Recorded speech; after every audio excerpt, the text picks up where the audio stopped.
that is solving the supply chain digital dilemma, human visibility plus digital analytics. Request gentlemen up there, please take in your seats. Alright, I'll be inviting the moderator first and then it'll be followed by the panelists. Please help me in inviting on stage a moderator, Mr. Prasad Vasant Joglekar, President Supply Chain, Jubilant Ingrevia. Very warm welcome to you, sir.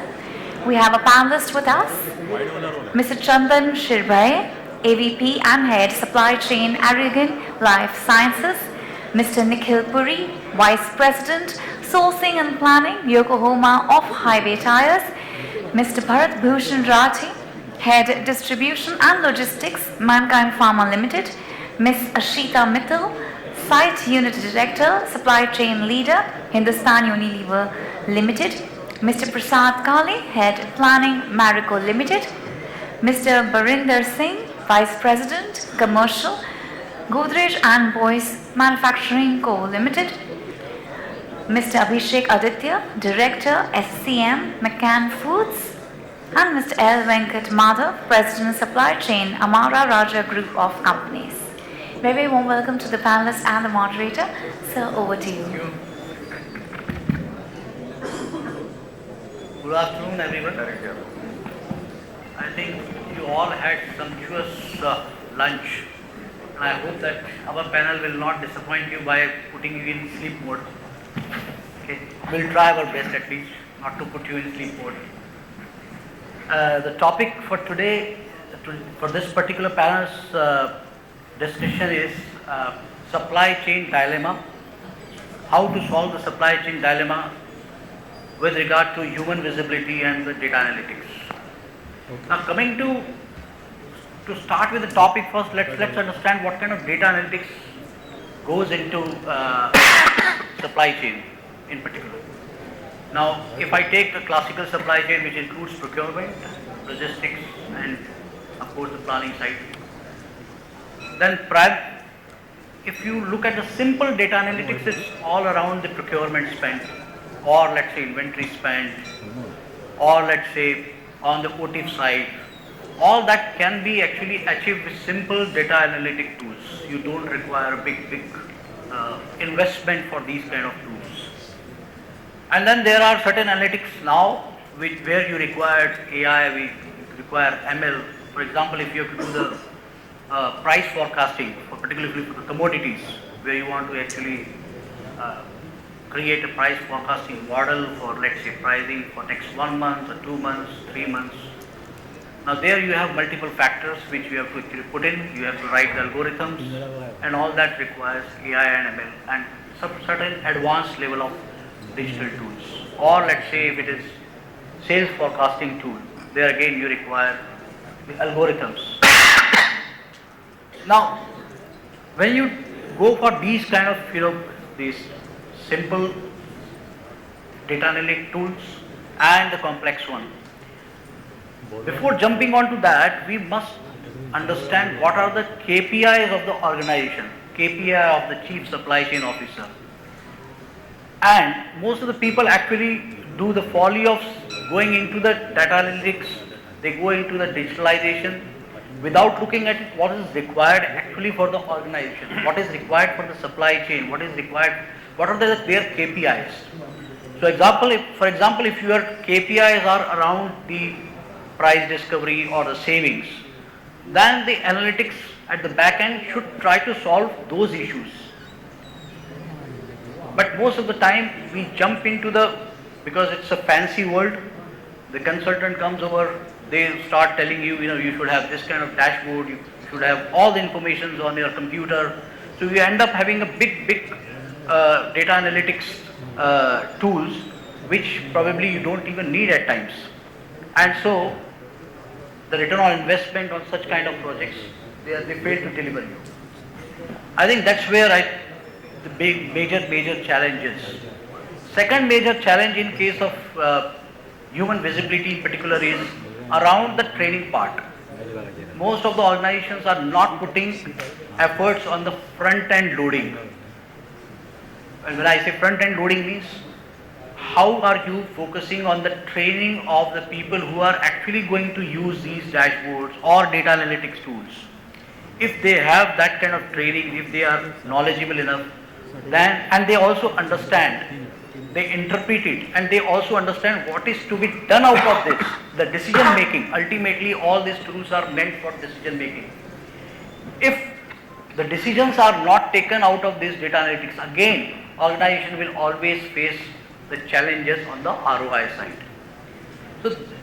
So my take on this is, we must try to focus what are our KPIs, and based on that we should try to leverage what tool suits your organization, your industry best, and based on that we should try to create a platform and a solution. On this note, my first question would be to Ashita. Ashita, you have been working with a FMCG organization, it's a global organization, and it's having huge volumes, so as to say. So when you are taking the digital investment, what kind of doubts you are having, or what kind of ROIs that you are looking for, and how are you trying to improve the visibility through this data analytics in Unilever? Thank you for the question. I think the first thing is, if you're looking for ROI of your digital solution, it's a must, it's a given. You need to look at what business problems, you mentioned about KPIs. So you need to look at what are your business problems and what do you want to solve for, and not the other way around where you find a fancy toy or a fancy digital solution which you might want to experiment with, which doesn't really add a lot of value. So you need to balance them out. Your finance team would never kind of approve of anything which doesn't give you an ROI. And in this, you can play a portfolio game, like we do for all our investments. So you need to look at technologies which have already proven themselves and can give you much faster and better ROI. And you should also look at experimental tools, which might be a big bet that you're taking more for long term. It might fail because it is experimental. So like for our investments, we invest in gold, we invest in equities, and we also invest in crypto. And each of them, like gold is proven, equities also have a decent returns and proven themselves, but crypto might not, it's a risky and it's experimental. So if you go to your finance team or your business team saying that these are the business problems we are trying to solve for, these are the solutions we have, these solutions are proven, which will definitely give us an ROI, and these are the experimental ones which we are looking at. You need to call them out, because a lot of time what happens is when you're looking at these digital solutions and when you're running them, if one initiative fails, people think the entire program is a failure. So call those out that this is a proven solution with which I will get an X ROI, KPI or a business benefit. This is more of an experimental one which I'm trying out, which is specific for my need. So play that game, and I'm sure you'll be able to convince your business teams to look for these. The other thing that you mentioned about on the analytics, how do you increase the visibility of analytics in the organization? Again here, given we have visible tools now through Power BI, Tableau, which are widely available. But a lot of time you'll realize they are fancy dashboards, they are colorful dashboards, but people are not actually using it. Why they aren't using it? Because they are not user friendly. They are difficult to use, they don't solve for the problem which people are looking at. So one solution is that you actually upskill your own people, and you also mentioned about how do you get that human element in and people understanding themselves. So try and upskill them. Most of these tools these days, if I look at Power Query or Power BI, they are very, they don't require a lot of expertise. They are low code or no code. It doesn't take a lot of time. We have ourselves learned a few of these. So in a week's time, people are able to learn these solutions, and then they can, look at this. So once these people themselves are creating those analytical dashboards, I'm sure the usage will kind of go up. Thank you. Thanks, Ashita. Prasad, so you are working in Marico and you are taking care of planning. So So what kind of dilemma you face when you are, implementing tools in the planning area in particular? Because, a lot of discussion happens in boardroom these days on automation of S&OP processes, and everybody talks about fancy ROIs, saving on inventories, improving the customer satisfaction, improvement, etc., etc. So, what kind of challenges or the dilemmas that you face when you are implementing these kind of planning tools? Yep. Thanks, Prasad, for question. Unlike manufacturing, where the benefits are very tangible, wherein we can say that okay, this is the reduction in manpower which we are looking at through these initiatives. Planning is something wherein we are saying that say particular service level is going to improve or a particular inventory reduction which we are expecting. Now the biggest problem in that case is how do I apportion the benefit coming out of a system to a particular initiative which you are taking, and that's where one big question which always is which comes up in discussion is how do we say that okay, this is coming out of this initiative. As far as selecting a system and when it comes to proving ROI, I think one key factor which we consider is there are few systems which are hygiene systems. Like your ERPs, in planning also there are certain hygiene systems which are must, which are important to run your business and which are also important to scale up your business. I think that these are something wherein we tend to align ourselves, align the entire business that okay, these systems are something which are hygiene, which will continue and which are required to continue run our business. That's where typically the ROI discussions don't come. But then there will be certain initiatives which you are taking wherein the investment is higher, wherein you are experimenting with different things, and that's where all these questions of ROI comes. As Ashita mentioned, I think that approach of considering which system, having a bigger system, a proven system for some big initiative, or some initiatives which you also are trying for the first time, where the risk is lesser, you can always look at systems which are the player who are probably new to the industry and where the tools are new, and you can experiment along with them and learn with different players. But eventually ROI is something which is must, unless and until you prove that there is no need, there is no option of investing. Having said that, what I would like to suggest is when we look at any system, there can be many very sophisticated or very fancy tools which may actually cost very high. What we need to understand is what is our requirement. If my system is much simpler, I may not require a very fancy, very complicated tool. One is the cost of configuration also is very high, and cost of running those tools also is very high. So we need to understand our requirement, our complexity which we want to solve, and try to identify tool which solve our problem, and rather than looking at something which is a good to have which I can use probably 5 years, 10 years down the line. I think that balancing act has to be done so that whatever investment we are taking is for the right cause and we are able to prove our way. Thanks, Prasad. Abhishek, you are working in McCain India operations. What kind of challenges you face when you go back to your top management, obviously headquartered somewhere else, and when you try to convince them about investment in digital tools? I'm sure it's not going to be an easy task because they have their own agendas, you have your own agendas. So how do you actually, what kind of challenges you face, and how do you actually convince them, and what are the priorities that you actually highlight when you are actually making them understand your viewpoints? Very good question. Thanks, Prasad. Thanks everyone, and good afternoon.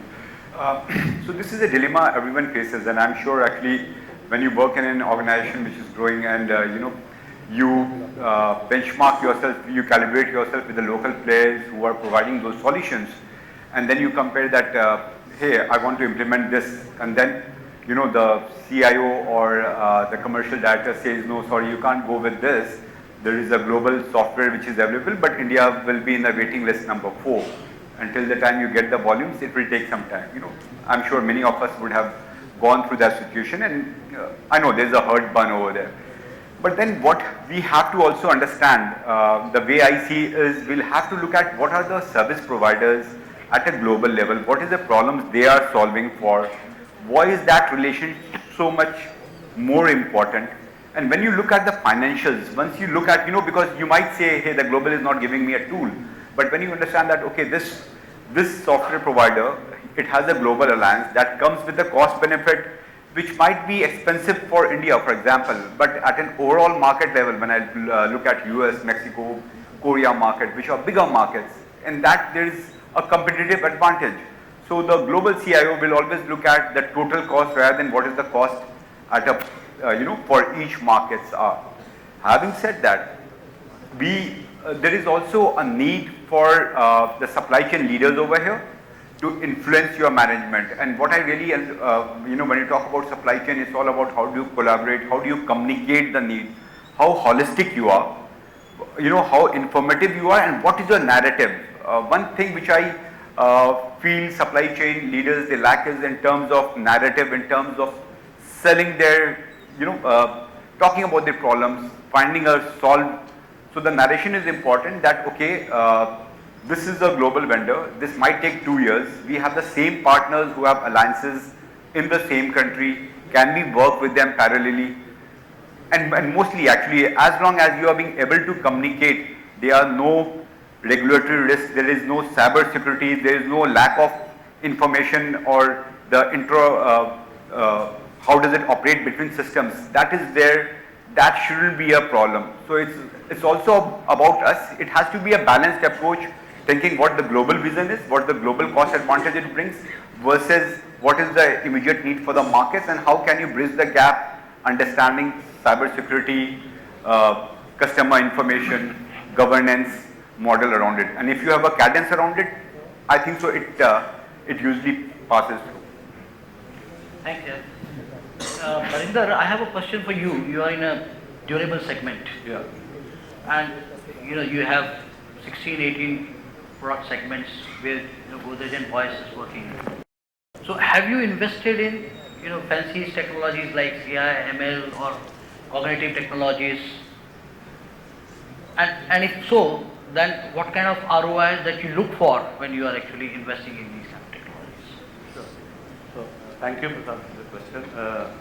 I think I want to just, before I speak about the initiative which we have taken, I represent Godrej and Boyce, and we have 14 businesses in the organization. And all 14 businesses are very different from each other, like from furniture business to appliances business to locks business to security products, security solution businesses. So as a department, what we look at is taking care of the logistics and the supply part for all the requirement for the businesses, 14 businesses in the organization. So the complexity for us becomes immense. And secondly, we have about 60 lakh square feet area of warehousing all across India. And this is distributed in 27 distribution centers and 20 locations all across India. So that again becomes a complex thing. So it was very, very important for us to understand that we need to have a solution for our transport management system. And we need to really look at how do we really find a solve in terms of various things which we are looking at. So we started working on a transport management system which was basically looking at how do I bring visibility, how do I bring track and trace for my product because it has to go all across India, and how do I ensure that there is a planning done properly because there's a lot of product mixtures which goes through, and how do I ensure that the payment to the vendors goes smoothly. So this was the whole initiative which started off through our transport management system. The whole process started with in terms of doing a blueprinting of our processes, looking at that. Secondly, ensuring that we create a core team which can work on this particular project. Third is that we also wanted that people should become digital savvy. A lot of people were using a lot of manual ways of doing it, so how do we really bring it? So this was the three things we were looking at as an organization to bring the transport management system. The whole focus after implementation, and this is just done recently and it's still in the second phase of implementation, and that's why I'm speaking about it. I think it really gave us the improvement on productivity. It really looked at cost efficiencies which we were looking at, and it also enhanced the visibility to us and to our stakeholders, which is very, very important. Now when we were looking at the solution, it was very important which is the right partner to give, how do we really bring a right partner who can give us this particular product. So it was very important that is the partner able to give us an integrated solution, because we have 14 businesses to take care of it, whether he has the capability of integrating the solution to us. Secondly, whether he has the technical know-how, is he technically strong and not.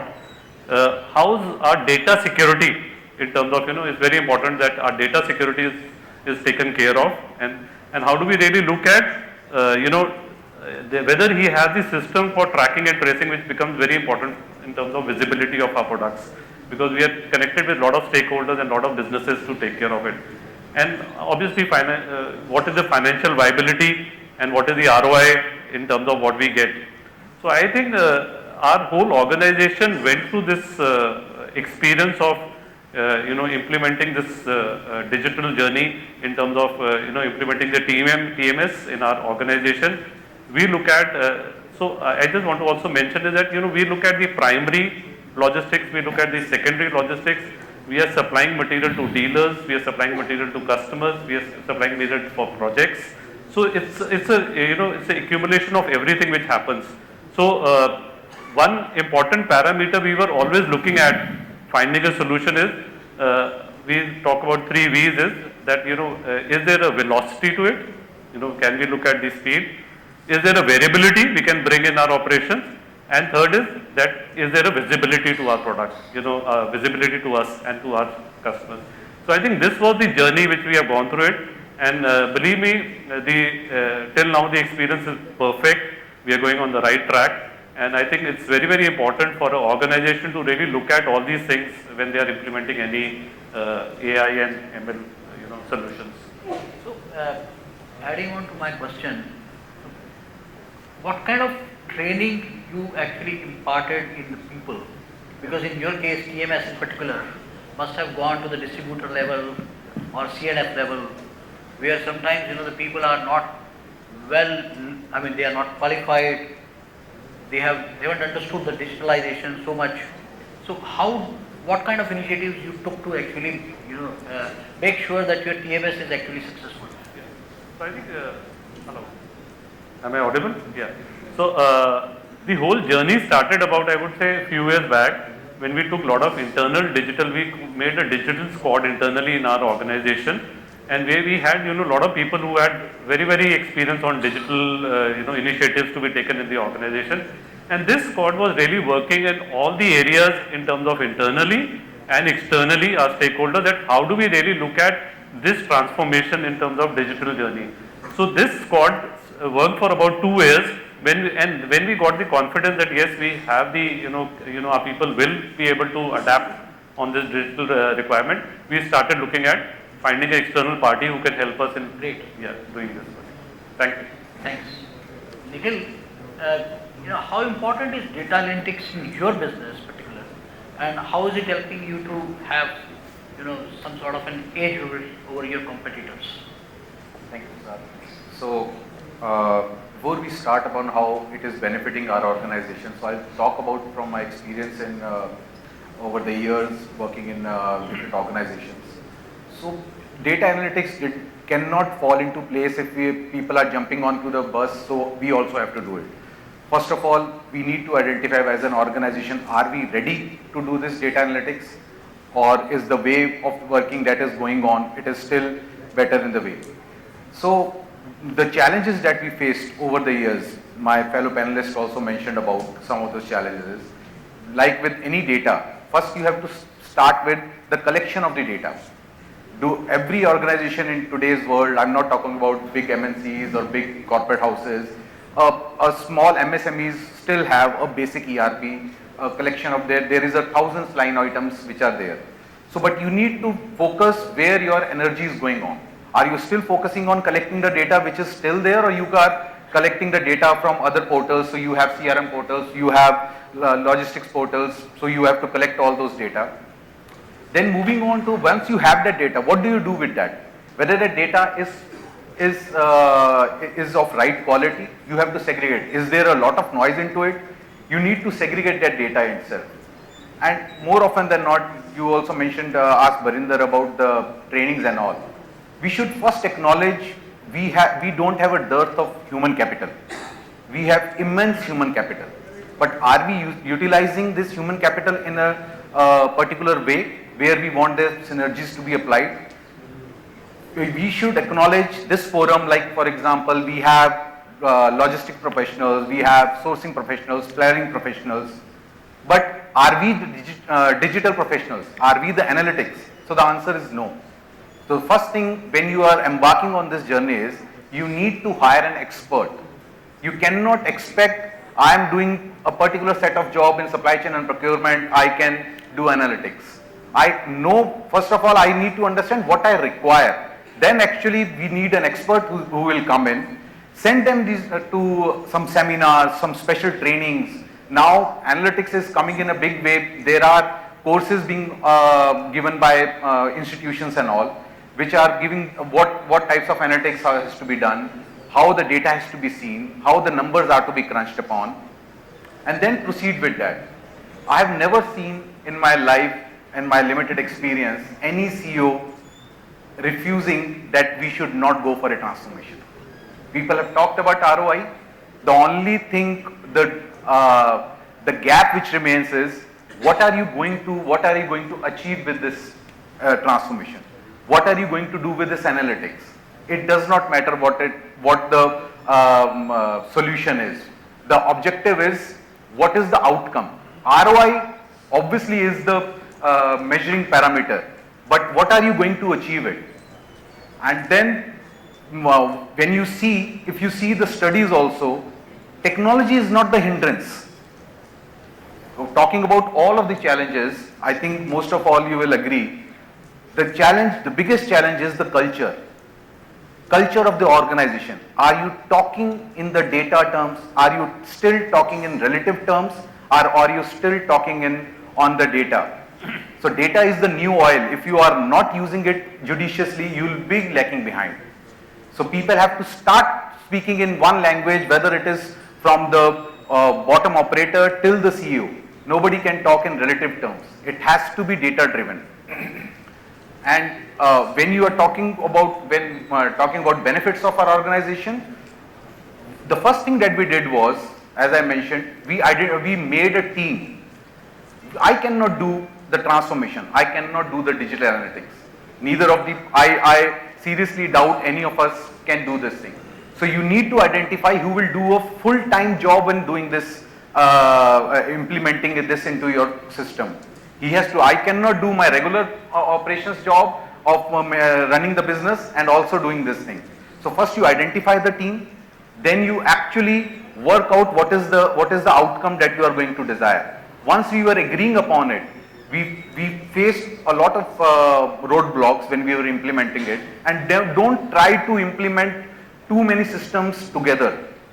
You may, like Barinder also mentioned, you may ask that, okay, I want to do a digital analytics on only tracing my shipments. I don't want to do anything. I want to do a digital analytics about my sourcing, from where everything is coming, what is my point of sales, where it is going.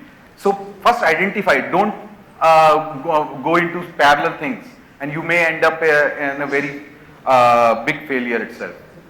One small thing I would like to mention is the building blocks of any digital analytics is the data entry operators. They are the ones who are punching the data into the system. One mistake by the data entry operator, the whole outcome will be catastrophic. He may forget to enter one data into one system, and he may forget to enter into another place. So you will not be, so the data will not talk to each other. So the systems will not coordinate.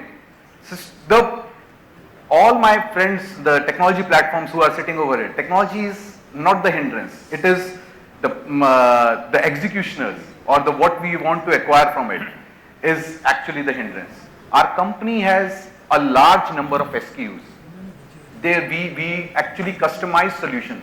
Tire in a broader sense, you see, you just buy a brand, put it into your car. But every customer, when I talk about customer, the OEM customers want a different type of tire. So we have a huge number of tires. So how do you manage that? How do you manage the demand and planning? So is the integrated business planning is the first step that you put into your system, or is it the track and trace? So what we identified is, so first we have to focus on the planning. Everything starts from the planning. Vivek will, everybody will agree to it.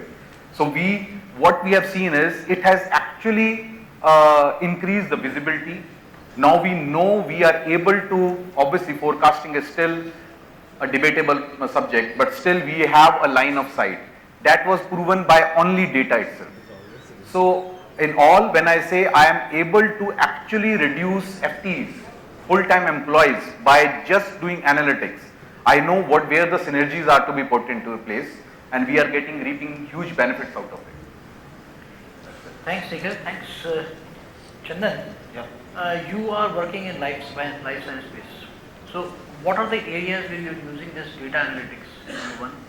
And are you also using tools like AI and ML? So thank you, Prasad, and it's wonderful to be here amongst so many people after lunch hours. So somebody asked me, what are you going to speak post lunch session? So we have a topic of technology. I said, I don't know what technology can stop people from sleeping, but there can be some distraction technology as well. So maybe we will try that sometime later. So I represent an organization by name Aragen Life Sciences. So as Prasad mentioned, I'm part of life sciences industry.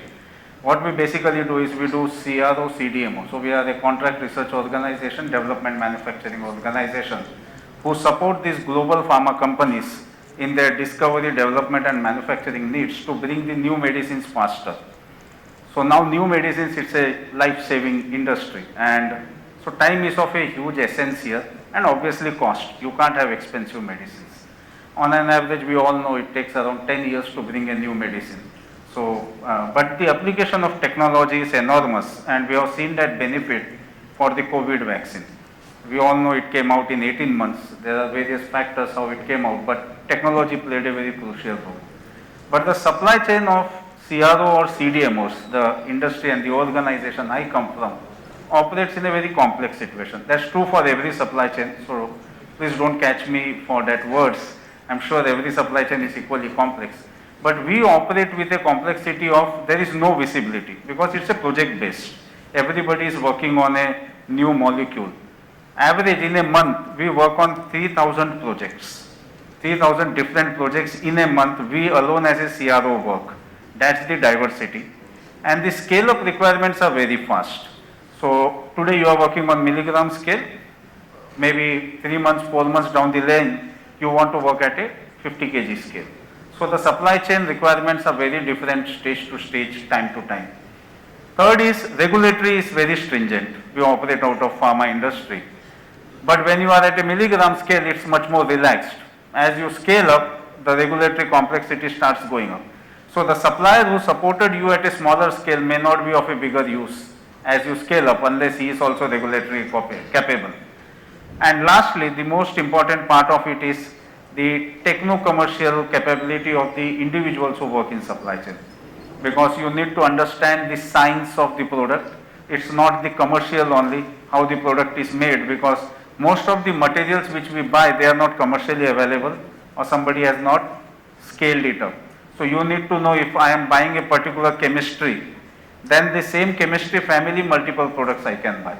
So coming on all these challenges or complexities which I briefed you, technology is a big savior for us, especially data analytics if we start talking about it. We deal with huge data. I think supply chain can be easily called a data custodian of the organization. And Nikhil did mention data is oil. I have heard somewhere data is the blood which keeps the organization body running and all that stuff. But the amount of data we transact with as a supply chain folks and truly for CRO CDMO industry is enormous. And if it is analyzed properly, it can help you resolve your sourcing needs, complexities that we supply, how I can get it faster. Obviously, the regulatory compliances can be improved because you can easily identify what are potential pitfalls. And the most benefit out of it is predictive modeling. You can easily identify if I go for this molecule to this supplier when I am buying it, what are the chances of scale up failure, etc., and what can be my backup plan. We have adopted data analytics enormously in our organization, which has helped us to improve our logistics stat, the sourcing capabilities, our competitiveness definitely has gone up. Coming to other technologies, to be very frank, there is enormous functionality of it if you go towards as a organization level. Today morning I was reading almost every big pharma, the giants of the pharma world, they have signed up around 100 projects in last 6 months just to implement AI in their processes. So that's the future of AI within the pharma itself. Being a regulated industry, it will take some time because AI talks about spot decision making, pharma speaks about standardization.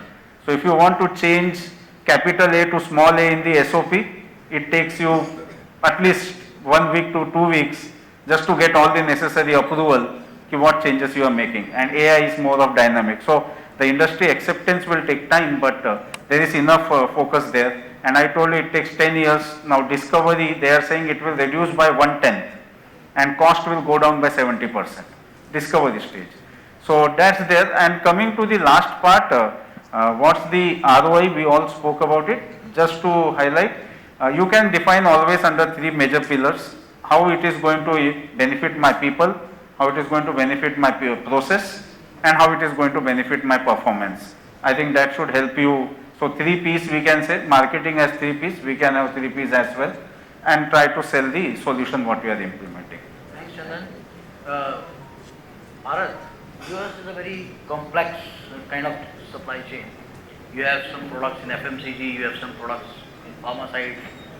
So, what kind of investment you have done in the area of digital tools or digital analytics, or let's say in the distribution and logistics side? And what kind of ROIs that you expect? Thank you, sir. See, it's more important that what we want to solve. There are 2 schools of thought. The one is we want an end-to-end solution where everything puts in one kitty, and the other one is that all the data puts in some data lake, and then we have a point-specific solution. For example, we have a solution with respects to warehouse management, we have a solution with respect to transport management. So leaders of all the participants, where we can say that yes, we have the best of this in this part, we have the best of it in this part. See, with all due respect to all the industries, ours is quite complex. When I'm saying so because we are dealing with human lives. So whether it's an FMCG or it's an FMCG product, so you are all say when you are happy, when you are taking a biscuit, when you are taking a fries or anything. So when you are happy, you are only taking it. But our product in pharma industry, whenever a person take it, he is not well, and he want to be well. That's why we want our product to be 100% secure. So we want a secured supply chain. So we are building around the solutions wherein we can fight against the counterfeited products. We can secure our brand. So there are solutions for the industry. See, you need to understand that a solution is industry specific, but at the same time it is company specific. A pharma company cannot run like a same as B pharma company is doing, because every company has its own value chain, have its own supply chain systems, has own working system, works, compliances, although all comes under one regulatory system of that region, but at the same time all are into different segments. For example, some are into vaccines, so they require a different mindset altogether. Some requires a formulation industry, so that requires a different mindset altogether. See, only 4 things that comply the pharma supply chain. The one is the secured network. The second thing is the data and the information. It should be real time. We are thriving in the industry to get the real time data. See, it's not something that sale is picking by giving certain trends. Sale is picking by giving certain schemes. So entire India is, all know that it's 29 states, but it's 29 countries. So our India is of 29 countries with a specific dimension, geography, and needs of all states is differently. And most of the time, the season comes in, I'm sorry to say, but it's a season for pharma, wherein when monsoon goes and the season came. And monsoon is of 60, 80 days, okay? And it's never come on time. So we have that it comes on 30th May in Kerala. So then in next year it can come on 15th May or on 30th June. So it hover around 1.5 months time. And when it's so demand will pick together in a different region from south to west and then north to east and then comes to south. So it means that you need to be agile enough. So gone are the days when we are saying that pharma industry is kind of a thing and they take more time, or rather the rules in the books have changed now and we have learned many things from our FMCG giants and all, wherein we are making the industry more agile. When I'm saying so, see, it means that antibiotic which need in south in June may not be required in east. So you need to build that intelligence system, AI system, wherein you came to know all the data integrations of diagnostics and all. So there are many things that these companies are now doing, and all the very best for all the pharma giants, wherein we are putting, it's not about ROI for us, it is about what value we are driving for the customer. It's an efficacy of the product and it's the life of the product we believe in. Great. The last question to Mr. Venkat. You are handling supply chain at the group level with Amar Raja. So how are you planning and strategizing these kind of investments at the group level?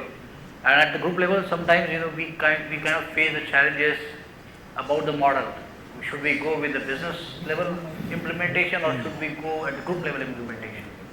So how are you resolving these kind of dilemmas? Thanks, Prasad. Like many of you have been gone through phases of generations of promoters. Not like in the past, in the futuristic, luckily you have second generation in the business. They'll be more proactive in terms of digital being one of your core values and your core purpose of enabling your businesses to the needs of the customers. One thing what we have seen is, I will mostly take the practical approach because many of on the dais have expressed what their experiences are. First and foremost, what we have seen is, as an Amaraja group, it's very well diversified from batteries to EMS to EPS, EPC to food business, things like that. First and foremost, what we have done, because we are almost like more than 2.5 decades we are on the ERP. What we felt personally is that, we set the base engine perfect. We are on SAP HANA S4 with all the migrations of the versions. Then based on that, whatever we are going to add, it's all going to be like a coaches in any train. So you need to have that process engine perfect. Why I'm saying this is that many CFOs will always look for, in terms of the ROI, as many have been discussed. To my personal view, it's impossible to prove upon what we committed to get the board approval. You say 3 years because 2 years is going to be implementation, teaching, learning, all that. Anything less than 5 years is something dream in terms of actual figures that we are going to prove upon. The reason being that there are multiple brands.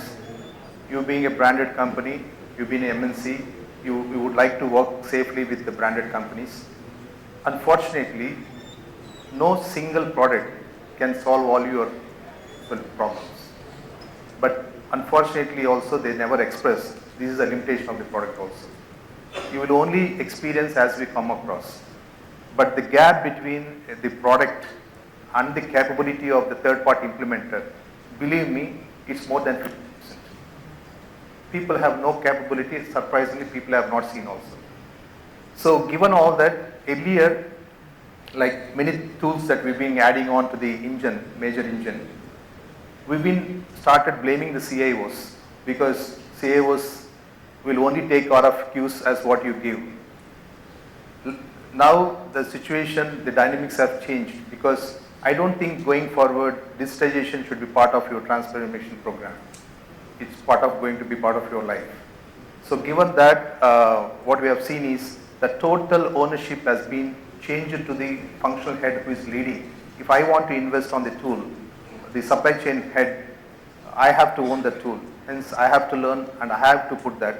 Hence, all your process has to be consolidated in your process engine before you get into any tool.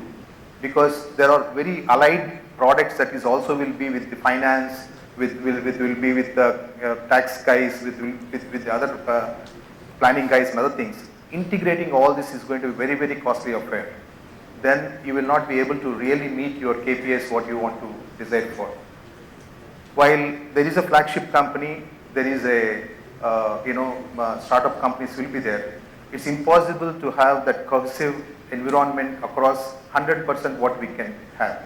What we have experienced from a battery company to a food company, right, very diverse. Your process can be only 70 to 80% can be synergistic across the group. The 20% has to be business specific. There is no other way to do it as of today.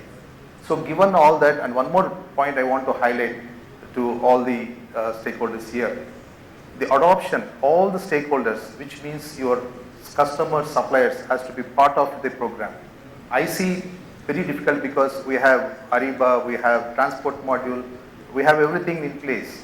But if that adoption is not happening from the suppliers or service providers, it's extremely difficult for you to prove your ROI because lot of insights, inputs has to be come from them. Hence the training, because every time when I say, because currently we are getting to transport go live, I said go live cannot happen without having analytics in place, without having all your stakeholders owning that. Otherwise, you cannot say my adoption is 100%. When your adoption is not 100%, your system is not 100%. So given all that, Prasadji, again, anybody talking 3 years ROI is a dream, it's only for approval, it's not the fact. Great. So I think, first of all, my thanks to all my fellow panelists for sharing their ideas. One thing definitely, a common theme which is emerging is that data analytics is absolutely important for all the organization, whatever industry we are in. It is absolutely must. Now the approaches can be different. One size fit all doesn't work here, obviously. But to add to all what has been discussed, let me just share that the best approach as far as my experience goes is to create some short wins. Don't take big projects, take small projects, visible projects which can be implemented in a very, very short period of time, let's say 3 to 6 months time, not heavy investment. And once they are utilized and once people start getting the fruits out of it, then the traction builds up. Then people also start feeling comfortable adopting something else. So that comfort level, once there is there with the team, then the bigger tools implementation would be much more simpler. That's one. Fundamentally, again, while some panelists here mentioned about supply chain is not having the capability to implement the digital tools, I have slight difference of opinion here because I feel that functionally we are the experts. Now, if we get the hang of what is the digital tool or what are the options available, what are the features available, then actually we are the best one to understand what fits my setup best. And then IT can come to help us in terms of the implementation. So we need to have resources which are knowledgeable in this area, definitely, and as fresh, the more the fresher they are, better it is. I have seen some of the MBA graduates who just joined me, and they are very, very good in terms of their understanding, and some of the stuff which some of the consultant recommended us to use the bot. These guys came to me and they actually implemented the same solution just with the help of Power BI features. So there was no actually need of having a bot in the first place. So that's the kind of knowledge they bring to the table. I think we should try to bring them as much as we can. And lastly, of course, if you get the ROI of 1 year or less, that should be the focus area as per my experience. And of course, there are certain tools like SNOP or sales forecasting tool or price forecasting tool in particular. they are going to be expensive, and there you can't expect the ROI immediately. So you are right, it can go as high as 4 years or 5 years in some cases. So one point, Prasad, one thing we need to be cautious is that I'm sure none of the IT people are here. Now every product is coming with a cloud product. It's not one time. So anything that you choose as a partner, it's going to be lifetime, because every year you have to be subscribed, and hence you have to be cautious. And day before yesterday, I was meeting the national head of Microsoft, where he was saying so much of terabytes of data is happening. Hence, they are investing to have the data centers under the sea because of to have negative carbon emissions. So that is the other side of the world. Thanks, Venkat. I think we should, we are through with our points. Now I open the floor for the question and answer session.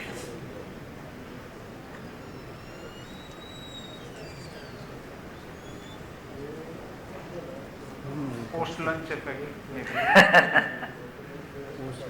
Yeah, please.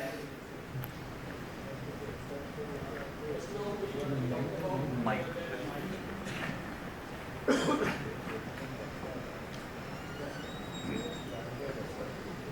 Just now we talked about that Microsoft is planning to do that data center under the sea. Google has already done it few years back. The question is, we are actually talking about sustainability, carbon footprints. So it is actually conflicting global warmings. So it's a conflict of, so how do you think that government will actually help in this effort to balancing the situation? I don't think we have the right answer, because getting under the sea itself is a surprise note. I'm sure Google, everybody is doing it. But that's what, a lot of government is talking about, ESG, sustainability practices. Now every organization is talking about, there's a core function that has been incorporated in every function. But the policies has to come, then things can shape up better. But as of now, I'm not an IT expert, but definitely things is going to shape up better. If I may interject, so what government is doing is, so you are absolutely right, these cloud companies are actually, when churning up this much data, so require data centers. Our data centers are consuming a lot of power. Yes. So you see, the governments are in the recent G20 summit also, we are talking about clean energy. So what the power will be required, you cannot get away that the power, because for running those data centers, power, they are consuming a lot of electricity and all. But we can convert those electricity into a green fuel. So those are the steps that all the countries are collectively taking, because we cannot back out now from consuming data. We are very far ahead. So those are the steps. Thank you, sir.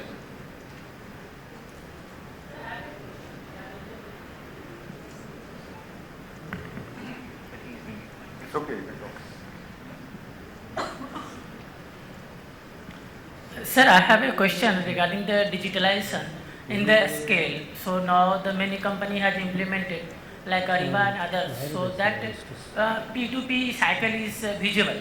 But the last mile delivery or inward logistics, that is yet to map. Like the blockchain has all the things, but the supply chain has not.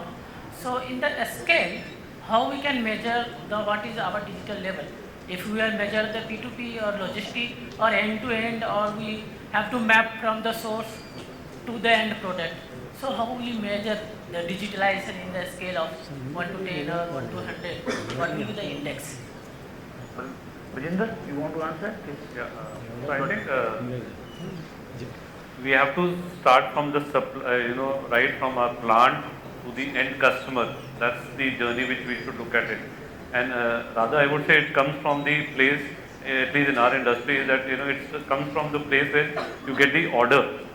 When the order is processed in the system, from there, how does the whole journey of things happen in terms of logistics, production, and going to the hub or maybe going to the branches and going from branches to the dealers and other things.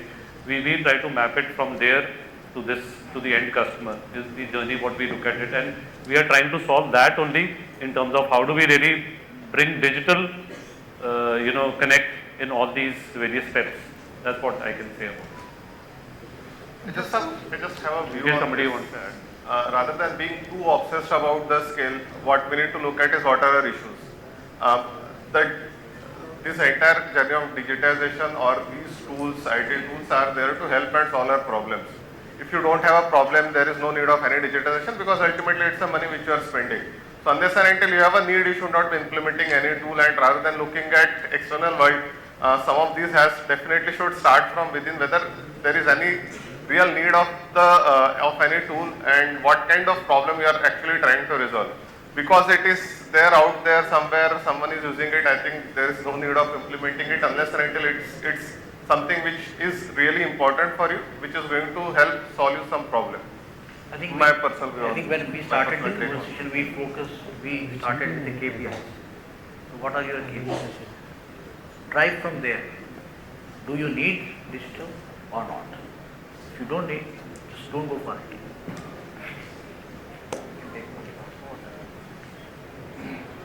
Yeah, I think there is one more question. So sorry, in the interest of time, we'll Last question.